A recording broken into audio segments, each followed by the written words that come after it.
মিয়ানমারে রোহিঙ্গাদের নির্যাতন বন্ধ সহ মানবিক প্রত্যাবাসনে আন্তর্জাতিক উদ্যোগের আহ্বান ডক্টর মোহাম্মদ ইউনূসের। সংকট সমাধানের ৭ দফা প্রস্তাব উপস্থাপন।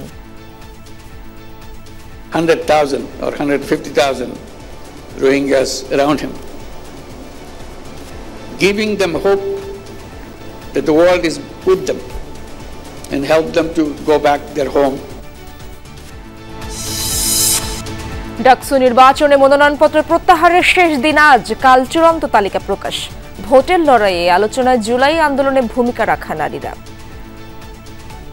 পুরুষ নেতৃত্বের পাশাপাশি নারীরাও নেতৃত্বে আসে। প্রসঙ্গ যখন নারী বিদ্বেষের, তখন আসলে সব ডানপন্থী এবং গুটিগত মধ্যপন্থী দলগুলো যে সব দলমত নির্বিশেষে এক হতে পারেন, এটি আমাদের নারীদের জন্য খুব বড় একটি চ্যালেঞ্জের বিষয়।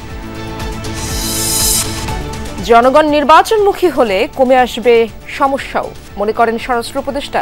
আইনশৃঙ্খলা বাহিনীর লুট হওয়া অস্ত্র উদ্ধারে পুরস্কার ঘোষণা।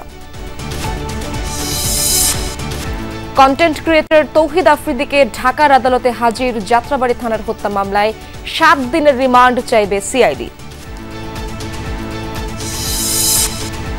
সুশাসন প্রতিষ্ঠায় সংশোধন হচ্ছে ব্যাংক কোম্পানি আইন।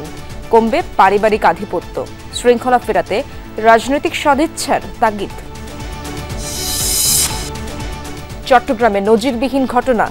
সরকারি স্কুলের মাঠ বিক্রি করে দিয়েছে একটি চক্র। ফাঁস হয় নামজারি করতে গিয়ে।